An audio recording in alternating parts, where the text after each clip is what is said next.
The stars looked different at the edge of everything. Taemin Kim pressed his face against the cold metal of the observation window and watched the distant lights fade into darkness. Behind him, the bridge of the Eternal Harmony hummed with quiet activity. Alien voices spoke in languages he had learned during his 3 years of service with the Galactic Concordat. Navigator Kim, Captain Vexithara's voice cut through his thoughts. Her blue skin shimmered under the bridge lights, and her forearms moved across her command console with practiced ease. Report on our position. Taemin straightened and walked to his station. The navigation display showed their ship as a tiny dot in an ocean of black space. They had been traveling for 2 months now, moving further from the known galaxy than any Concordat ship had gone before. We are now 400 light-years beyond the rim worlds. Captain, he said in the common trade language that all Concordat species used. No mapped systems within 50 light-years of our current position.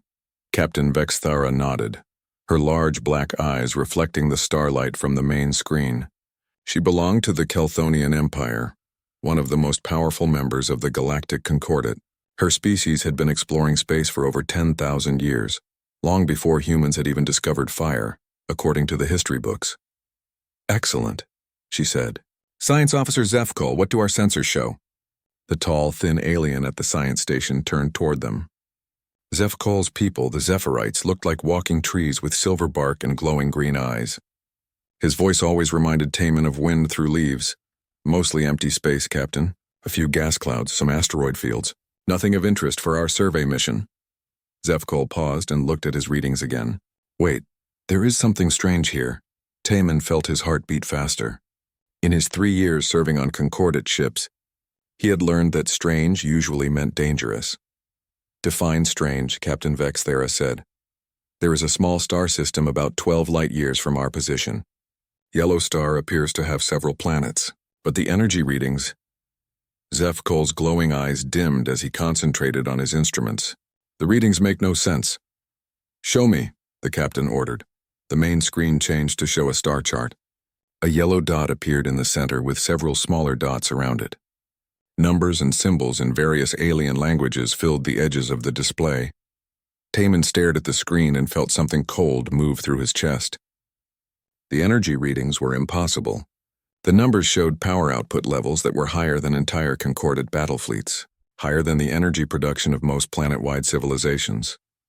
These readings cannot be correct, Zefkol said. No known species has technology that could produce such energy signatures. The instruments must be malfunctioning. But Taemin knew the instruments were not broken. He had been checking and maintaining the navigation sensors for months. Everything was working perfectly, which meant the readings were real. Run a full diagnostic on all sensor arrays, Captain Vexithara commanded. I want to know if our equipment is failing. Yes, Captain, Zefkol replied.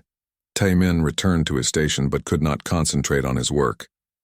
The star system on the screen looked familiar somehow, though he knew that was impossible. He had never been this far from home. No human had ever traveled beyond the rim worlds. Humans were still considered a young species by Concordat standards, barely advanced enough to serve on survey missions. Hours passed. The diagnostic test showed that all sensors were working normally. The impossible energy readings remained unchanged. Captain, Communication Officer Velmos called from his station. The short, gray-skinned Andromedan's voice was high and nervous. I am detecting artificial signals from the system. What kind of signals? Captain Vexithara asked. Communication frequencies, power grid transmissions, data streams. Captain, there is definitely an advanced civilization in that system. The bridge fell silent. Everyone stared at the main screen. An unknown civilization at the edge of the galaxy, producing energy levels that exceeded anything in known space. It should have been impossible. Could it be a lost colony? Asked Security Chief Mordek. The massive rock-like titan rarely spoke, but when he did, others listened. Perhaps an expedition that traveled beyond the rim centuries ago. No expedition has ever gone this far and returned, Captain Vexithara said. And these energy levels suggest technology far more advanced than anything in Concordat space. Taemin felt sweat on his hands as he worked at his console. Something about this discovery felt wrong. Not dangerous exactly, but wrong in a way that made his stomach twist, like a puzzle piece that looked right but would not fit properly. Captain, he said quietly, May I suggest we observe from a distance before making contact? If this civilization has such advanced technology, they may view our approach as hostile. Captain Vexthera's four eyes turned toward him. For a moment, Taman wondered if he had overstepped his authority. Humans were junior members of the Concordate crew. They were expected to follow orders, not give suggestions. A wise thought navigator, the captain said finally. We will establish an observation position at the edge of the system. Passive sensors only until we know more about who or what we are dealing with. The Eternal Harmony changed course toward the mysterious star system. As they traveled, Taman ran his own quiet analysis of the sensor data. What he found made his blood run cold. The energy signatures were not just powerful. They were organized, controlled. The patterns suggested massive construction projects, industrial operations on a scale that could reshape entire planets. But more than that, the mathematical signatures underlying the energy patterns were familiar. They were human. Not similar to human technology. Not inspired by human designs. They were identical to theoretical projections that human scientists had developed for advanced stellar engineering, projects that existed only in computer models and dreams. Taman stared at his private analysis and felt the universe shift around him. Either someone had stolen humanity's most advanced theoretical research, or humans had been lying about their true capabilities for a very long time. The Eternal Harmony continued toward the edge of the system, carrying its crew toward a discovery that would change everything they thought they knew about the galaxy and their place in it. Outside the observation windows, the stars watched in silence as the survey ship moved closer to the truth that had been hidden at the galaxy's edge for longer than any of them could imagine. The planet hung before them like a blue jewel wrapped in silver threads. But the threads were not clouds or atmospheric phenomena. They were structures. Massive orbital installations that surrounded the world in perfect geometric patterns. Dr. Hee-Jin Park pressed her hands against the observation deck window and stared at the impossible sight. As the ship's xenoarchaeologist, she had studied the ruins of dozens of ancient civilizations. But this was not ancient. This was very much alive. Dear ancestors, whispered Communication Officer Velmos, look at the size of those orbital platforms. The main display showed detailed scans of the structures surrounding the planet. Each platform was larger than the biggest space stations in Concordate territory. There were hundreds of them, connected by transport tubes that glowed with energy signatures. Captain, Science Officer Zefkul reported, his tree-like voice shaking. I am reading population signatures of over 8 billion intelligent beings on the planet's surface. The orbital structures contain an additional 3 billion. Captain Vex Ithara's forearms moved across her control panels as she studied the readings. 11 billion beings in one system? That is larger than most Concordate member worlds. Captain, Security Chief Jinwoo Lee spoke from his position near the tactical console.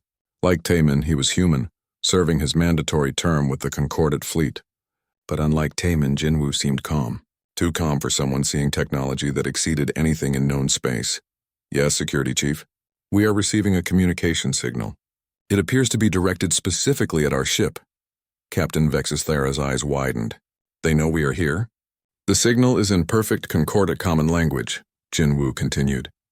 They are inviting us to send a diplomatic party to the planet's surface. They say they have been waiting for us. Dr. Hee-Jin Park felt a chill run down her spine. Waiting for us? How could they know we were coming when we did not know they existed? The communication came through the ship's speakers in a clear, warm voice speaking flawless trade language. Greetings, crew of the Concordate survey vessel Eternal Harmony. We welcome you to the Sol system. My name is Director So-Young Choi, and I represent Earth's Diplomatic Corps. We have prepared landing facilities for your shuttle. Please send your senior staff for a meeting that we believe will be of great interest to all parties. The bridge fell silent. Dr. Hee-Jin Park noticed that both human crew members, Taemin and Jinwoo, had gone very pale. Earth, Captain Vexithera repeated slowly. That name appears in some of the oldest Concordate databases. A mythical world mentioned in ancient human legends. Not mythical, Captain, Director Choi's voice replied. Very real, and very eager to finally meet our galactic neighbors properly. 2 hours later, Dr. Hee-Jin Park found herself in a shuttle heading toward the planet's surface. Captain Vexithera had chosen her to lead the archaeological assessment of this discovery. Security Chief Jinwoo accompanied her, along with Science Officer Zefkol and Communication Officer Velmos. As their shuttle descended through the planet's atmosphere, Dr. Hyjin Park saw cities that stretched across continents. But these were not the cramped, polluted urban centers she had seen on other worlds. These cities were gardens. Vast parks and green spaces separated buildings that seemed to grow from the earth itself. Rivers and lakes sparkled in the sunlight between structures that reached toward the sky like crystal trees. Impossible, Zefkol whispered. A population of 11 billion, but the planet shows no signs of environmental damage. Their technology must be incredibly advanced. The shuttle landed on a platform that overlooked one of the largest cities. Waiting for them was a small group of humans dressed in simple but elegant clothing. At their head stood a woman with kind eyes and graying hair. "Welcome to Earth," Director So Young Choi said as they exited the shuttle. "I hope your journey was comfortable." Dr. Hyjin Park studied the woman's face. Director Choi looked exactly like any other human she had met in concordate space. But something in her eyes suggested depths that Dr. Hyjin Park could not fathom. "Director Choi," Captain Vexithera said, "we are honored by your welcome. But I must ask, how did you know we were coming?" "Our mission was classified," Director Choi smiled. "We have been watching concordate space for some time, Captain. We knew eventually someone would venture this far and find us. We have been preparing for this meeting for over 3 centuries. 3 centuries? Dr. Hyjin Park stepped forward. "That would mean you knew about the Galactic Concordat before some of its founding members joined." "Indeed," Director Choi replied. "We have been very interested in galactic developments. Please come with me. There is much we need to discuss." They walked through the city streets past buildings that seemed to blend technology with nature in ways Dr. Hyjin Park had never seen. Citizens stopped to watch them pass, but there was no fear or surprise in their faces, only curiosity and something that looked almost like recognition.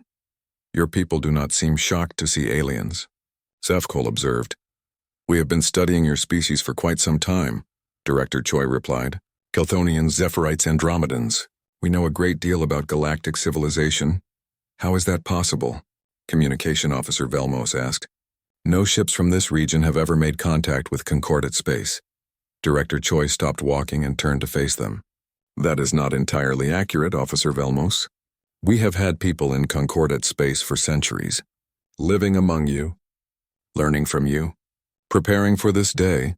Dr. Hyjin Park felt the universe tilt around her. "People, you mean humans?" "Yes. Humans who have served on your ships, worked in your cities, studied in your universities. The Concordat has classified us as a young species with limited technology. This classification has served our purposes well." Security Chief Jinwoo stepped closer to Director Choi. For the first time since landing, he spoke. "How many?" Director Choi's smile became sad. "Millions, Jinwoo, spread across every major world in concordate space, all waiting for the right time to reveal themselves." Dr. Hyjin Park's mind reeled. Millions of humans living secret lives throughout the galaxy. The technology surrounding them that exceeded anything in concordate space. The calm way Director Choi spoke of watching and studying alien civilizations. "What do you want from us?" Captain Vexithera demanded. Director Choi led them to a massive building at the city's center. Through transparent walls, Dr. Hyjin Park could see vast chambers filled with displays, artifacts, and information systems that made her head spin. "We want to tell you the truth, Captain," Director Choi said.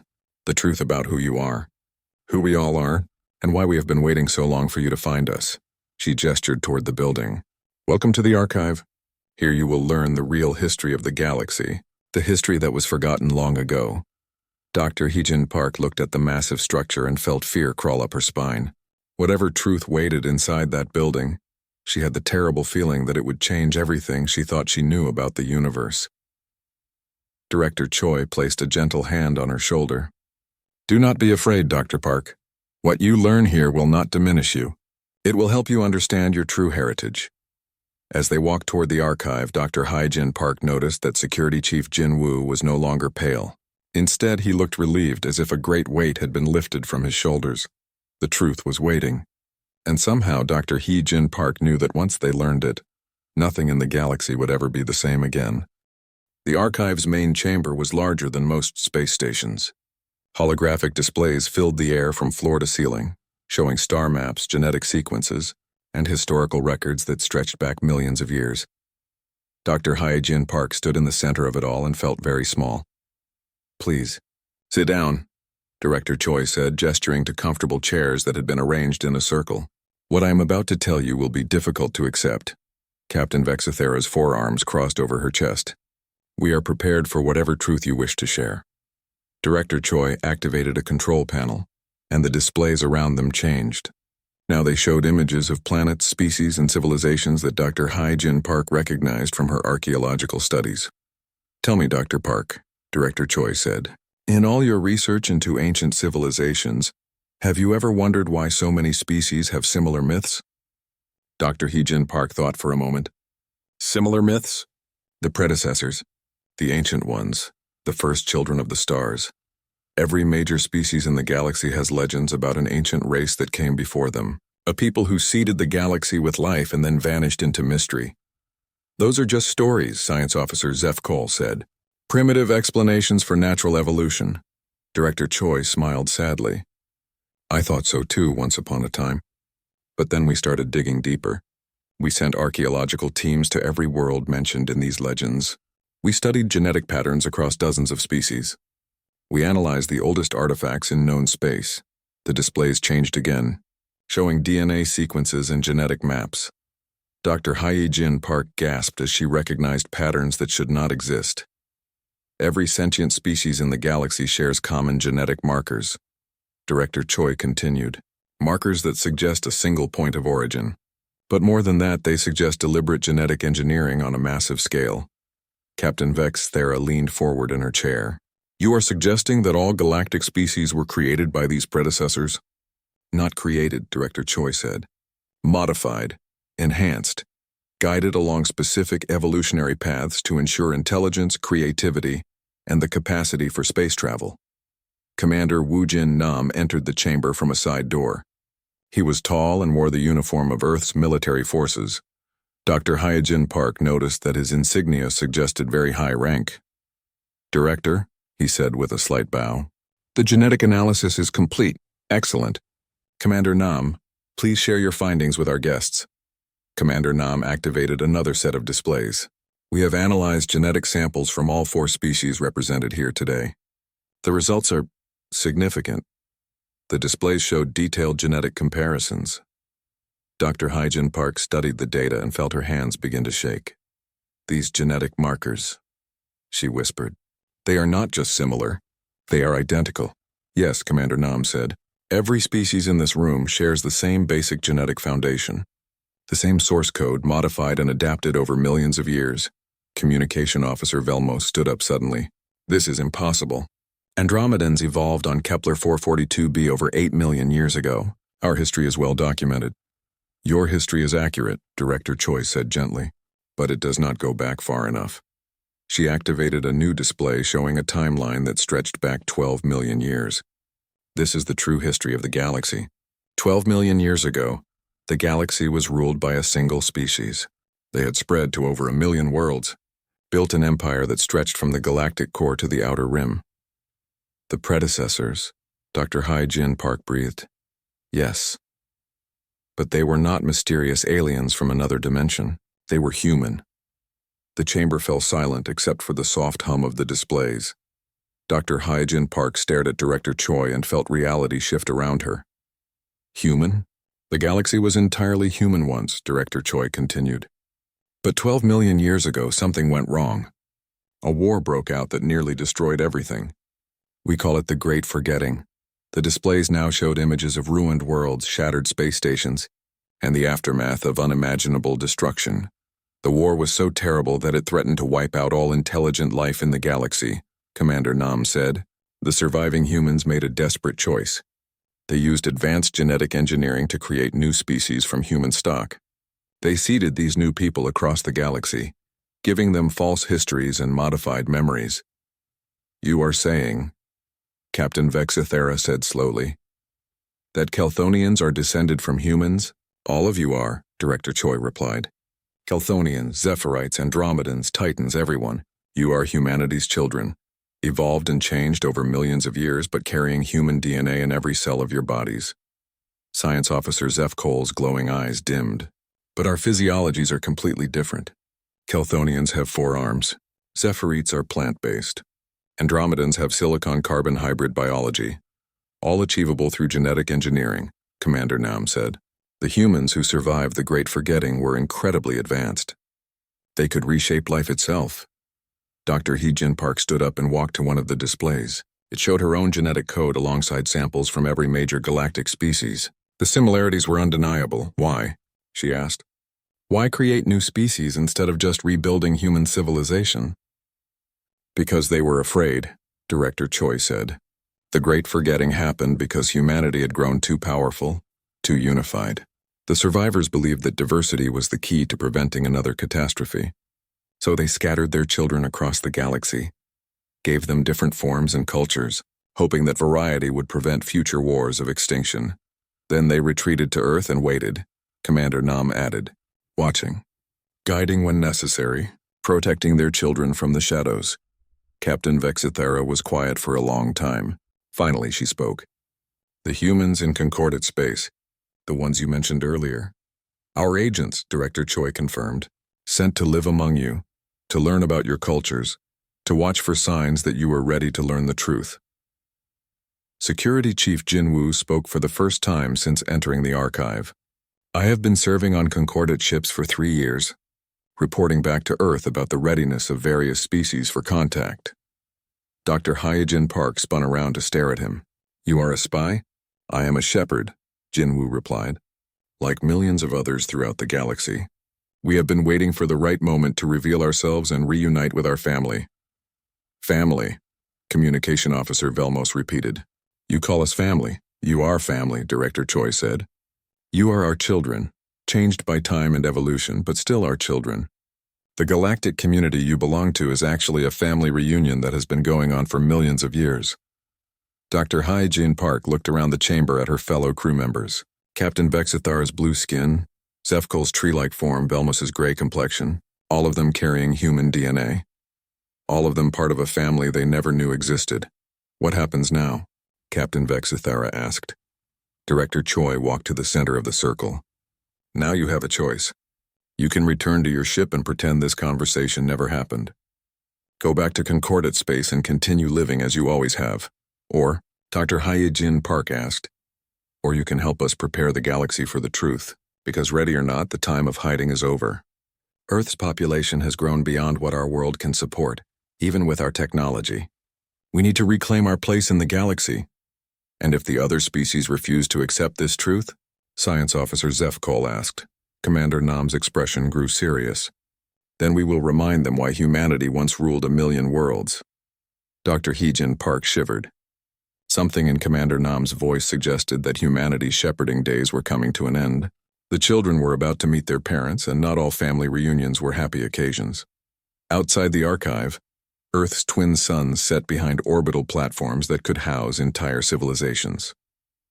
In the distance, ships moved between the stars carrying humans who had been hidden among alien species for centuries. The galaxy was about to change forever. The eternal harmony felt different when Dr. Hee-Jin Park returned from Earth's surface. Half the crew moved through the corridors with quiet purpose, while the other half whispered in corners and avoided eye contact with their human colleagues. Science Officer Min-Ho Kang had been the first to accept the truth. Dr. Hee-Jin Park found him in the laboratory, running genetic analysis on his own DNA samples alongside the data Earth had provided. Look at this, Min-Ho said, pointing to his screen. His people, the Centaurians, were known for their pale blue skin and exceptional mathematical abilities. The markers are all there, hidden deep in the genetic code, but present. Do you believe them? Dr. Hee-Jin Park asked. Min-Ho was quiet for a moment.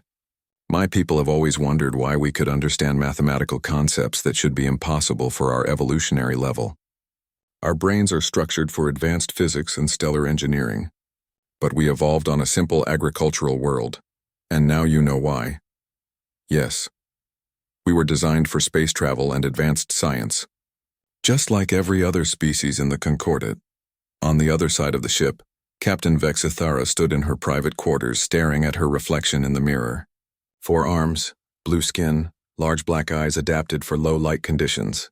She had always been proud of her Kelthonian heritage. Her people were explorers, natural-born leaders who had been traveling the stars for 10,000 years. But now every feature she saw reminded her that she was not truly Kelthonian. She was human, changed and modified, but still human at her core. A soft chime announced a visitor. "Enter," she said. Communication Officer Velmo stepped into her quarters. The small gray Andromedan looked even more nervous than usual. "Captain, I need to ask you something," Velmo said. "What are we going to do?" "What do you mean?" "Are we going to report this to Concordat Command? Are we going to warn them that humans have been living among us for centuries? That they have technology that could destroy our entire civilization?" Captain Vexithara turned away from the mirror. "I do not know, Velmos. I honestly do not know." 3 decks below, Engineer Da-Un Song worked in the ship's power core. She was one of only 2 humans in the engineering section, but today, she was not hiding her true nature. She had removed her Concordat insignia and now wore a small Earth emblem on her uniform. "Da-Un," called Chief Engineer Rocktar, a massive titan whose rocky skin made him look like a walking mountain. "What is that symbol?" "It is time you knew the truth, old friend," Da-Un replied. "I have not been entirely honest about who I am." She pulled out a communication device and activated it. Immediately, similar devices throughout the ship began responding. Hidden among the Concordat crew were 12 other humans, all revealing themselves for the first time. "This is Engineer Da-Un Song of Earth Defense Force," she said into the device. "Awakening protocol is now active. All agents prepare for revelation." Throughout the galaxy, similar scenes were playing out on thousands of ships and hundreds of worlds. Humans who had lived hidden lives for decades were finally revealing their true identities. On the Concordat capital world of Nexus Prime, Admiral Byung-Ho Yoon removed his Kelthonian appearance modifiers and stood before his fleet commanders in his natural human form. He had been serving as a Kelthonian officer for 30 years, earning the respect and trust of alien colleagues who never suspected his true nature. "My friends," he said to the shocked gathering, "I have something important to tell you about the true history of our galaxy. On Zephyrite Prime, Governor Yoonji Han activated the planetary communication system and began broadcasting a message that would reach every citizen on the planet. She had been their trusted advisor for 20 years, helping to guide their civilization toward greater technological advancement. "Citizens of Zephyrite Prime," she said, "today you will learn the truth about your origins and your place in the galactic family." Back on the Eternal Harmony, Captain Vexithara received an emergency communication from Concordat Command. The voice of Supreme Admiral Kethvas filled her ready room, heavy with anger and fear. "Captain Vexithara, we are receiving reports from across Concordat space of human agents revealing themselves. Some are claiming to be high-ranking officials in our own governments. We need you to confirm the status of your human crew members immediately." Captain Vexithara looked at her communication panel and realized she could not give the Supreme Admiral the answer he wanted, because the truth was too large, too overwhelming to fit into a simple report. "Supreme Admiral," she said carefully, "the situation here is complicated." "Complicated how?" Before she could answer, her door chimed again. This time it was Navigator Taemin Kim, but he was not alone. Security Chief Jinwoo Lee stood beside him, and both men wore expressions of quiet determination. "Captain," Taemin said, "we need to talk." Supreme Admiral Kethvas's voice crackled through the communication system. "Captain, report your status immediately." Taemin stepped forward. "Supreme Admiral, this is Navigator Taemin Kim.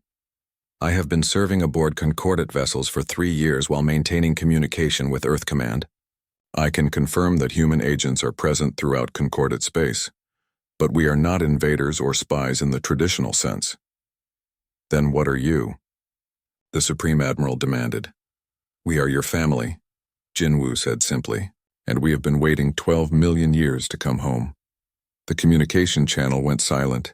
Then Supreme Admiral Kethvas's voice returned, shaking with emotion. "You will return to Concordat space immediately. All human crew members are to be placed under arrest for espionage." "That will not be possible, Supreme Admiral," Captain Vexithara said quietly, "because the situation is much more complex than you understand. Captain, you are ordered to—" The communication cut off. Engineer Daeun Song's voice came through the ship's internal communication system. "Attention all crew.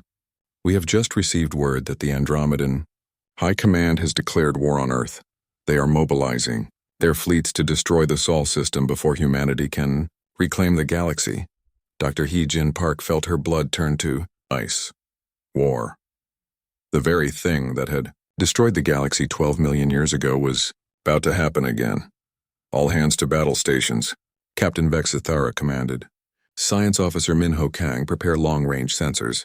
I want to know what forces are moving toward Earth. Captain, Taemin said, you should know that Earth is not defenseless. The technology you saw on the orbital platforms was just the beginning. What do you mean? Security Chief Jin Woo activated a holographic display that showed the galaxy from a strategic perspective. Red dots appeared throughout concordate space, marking the positions of hidden bases and installations. Humanity has been preparing for this day for 3 centuries, he said. We have ships, weapons, and technology that the Concordate has never seen. But more than that, we have something else. What? We have you, Dr. Hee-Jin Park said, understanding suddenly. All of you. Every species in the galaxy. Because you are all human, deep down in your genetic code. And when the time comes, you will remember. Outside the ship, space began to fill with vessels as fleets from across the galaxy moved toward what would be the greatest conflict in galactic history. But this would not be a war between humans and aliens. It would be a war between humanity's children, fought to determine whether the family that had been separated for 12 million years could finally come together again. The awakening had begun, and the galaxy would never be the same. The first shots of the war were fired in the Vega system, where an Andromedan battle fleet encountered a single Earth vessel that had been waiting in the outer asteroid belt. The Andromedan commanders expected an easy victory against what they assumed was primitive human technology. They were wrong. Dr. Hee-Jin Park watched the battle through the Eternal Harmony's long-range sensors and felt the universe change around her. The Earth ship moved like nothing she had ever seen, flowing through space as if the laws of physics were merely suggestions. Its weapons turned the massive Andromedan dreadnoughts into expanding clouds of gas and metal. How is this possible? Captain Vexithara whispered. Security Chief Jinwoo stood at the tactical display, no longer hiding his true nature. Humanity has had 12 million years to perfect our technology, Captain. We learned from our mistakes. Across the galaxy, similar battles were taking place. Earth ships emerged from hidden bases throughout concordate space, revealing technology that made the most advanced alien vessels look like primitive toys. But the humans were not the aggressors. They fought only when attacked, always trying to minimize casualties. Captain Ji-Hoon Ryu to all Earth forces, came a transmission from the flagship of humanity's first fleet. Remember, these are our children. We fight to protect them, not to conquer them. But not all of humanity's children wanted protection. Supreme Admiral Kethphus of the Andromedan High Command had united several species in a desperate alliance to destroy Earth before humanity could reclaim the galaxy. They have been lying to us for millions of years, he broadcast to the Allied fleets. They have treated us like children, like pets to be watched and controlled. We will not bow down to beings who see us as experiments. The war that followed was unlike anything in galactic history. But the true turning point came when Research Director Young-Soo Hwang activated the beacon network from his laboratory on Earth. Hidden installations throughout the galaxy suddenly came to life. Ancient devices that had been dormant for 12 million years began broadcasting a signal that reached every inhabited world, every ship, every space station in known space. Dr. Hee-Jin Park felt it first as a tingling in her mind, like a memory trying to surface. Then the tingling became warmth, and the warmth became knowledge. Images flooded her consciousness. Not her own memories, but genetic memories passed down through millions of years of evolution. She saw Earth as it had been 12 million years ago, covered with vast cities that reached toward the stars. She saw humans spreading across the galaxy, building an empire of exploration and discovery. And she saw the great forgetting, the terrible war that had nearly destroyed everything. The desperate decision to preserve life by creating new forms, new species, new chances for intelligence to flourish in the galaxy. Around her, the crew of the Eternal Harmony was experiencing the same awakening. Captain Vexithara stared at her forearms and suddenly understood why Kelthonians were natural explorers. They had been designed that way, given the genetic drive to seek new worlds and new civilizations. Science Officer Zeph Cole's tree-like form suddenly made sense. His people had been created to live in harmony with nature, while possessing the intelligence to understand the deepest mysteries of science. Communication Officer. Velmos realized why Andromedans were natural diplomats and linguists. They had been given the genetic gift of understanding and communication. All across the galaxy, similar awakenings were taking place. On Andromedan ships, crew members looked at their human colleagues and suddenly saw family instead of enemies. On Zephyrite worlds, citizens stopped their daily activities and stared at the sky, remembering a home they had never seen but always carried in their hearts. The war began to slow as more and more beings remembered their true heritage. Weapons powered down, fleets stopped advancing, and instead of battle cries, the galaxy filled with something it had not heard in 12 million years, the sound of a family recognizing each other. But Supreme Admiral Kethvas was not ready to accept the truth. Leading a small fleet of die-hard loyalists, he made a desperate assault on Earth itself, determined to destroy the world he saw as the source of galactic deception. Captain Ji-Hoon Ryu met him in the space around Earth's moon. The battle was fierce but brief. Humanity's technology was simply too advanced, their ships too fast, their weapons too precise. But in the end, it was not superior technology that ended the war. It was Captain Vexis Thara. She brought the eternal harmony between the two fleets and broadcast a message to every ship in the system. "This is Captain Vexis Thara of the Galactic Concordat," she said, her voice carrying across the void. "I speak to all of you as someone who has learned the truth. We are not enemies. We are family. We have been family for 12 million years, even when we did not remember." She paused, looking at her crew, seeing them with new eyes. "Supreme Admiral Kethvas, you fear that humanity sees us as inferior. But look around you. Look at what we have built. The Galactic Concordat, the greatest peaceful alliance in galactic history, was built by humanity's children working together. We are not diminished by learning our origins," she continued. "We are enhanced. We are part of something greater than any single species could achieve alone." One by one, the Andromedan ships began powering down their weapons. The genetic memories awakened by the beacon network were too strong to ignore. They remembered being human. They remembered the love that had driven their ancestors to save life in the galaxy by scattering it among the stars. Supreme Admiral Kethvas was the last to surrender. When his ship finally powered down its weapons, he sent a message to Captain Ji-Hoon Ryu. "If you truly see us as family," he said, "then prove it. Show us that this reunion will not end with humanity ruling over us as they did 12 million years ago." Captain Ji-Hoon Ryu's response echoed across the galaxy. "We do not seek to rule, Admiral. We seek to come home, all of us together." The war ended not with conquest but with celebration. Ships from across the galaxy began arriving at Earth, bringing beings who wanted to see the world they now remembered as their ancestral home. Taemin. Kim stood on the observation deck of the rebuilt Eternal Harmony and watched the greatest migration in galactic history. Millions of ships filled the space around Earth, carrying humanity's children home from across the stars. But they were not coming as refugees or conquered peoples. They were coming as family members reuniting after the longest separation in history. Dr. Hyjin Park joined him at the window. "What do you think will happen now?" she asked. "Now we rebuild," Taemin replied. "Together, the way it should have been from the beginning." Outside, Earth's orbital platforms were expanding, growing to accommodate the billions of beings who wanted to visit their ancestral home. New ships were being built, combining the best technology of all species into vessels that would carry the reunited family to new worlds.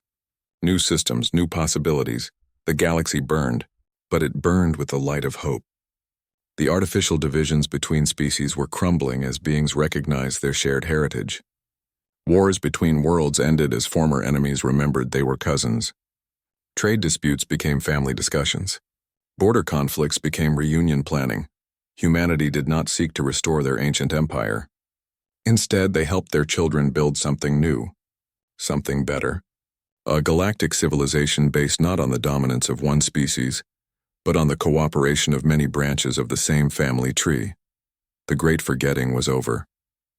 The galaxy's children were finally coming home, and in the space around Earth, where 12 million years ago humanity had made the desperate choice to scatter their legacy among the stars.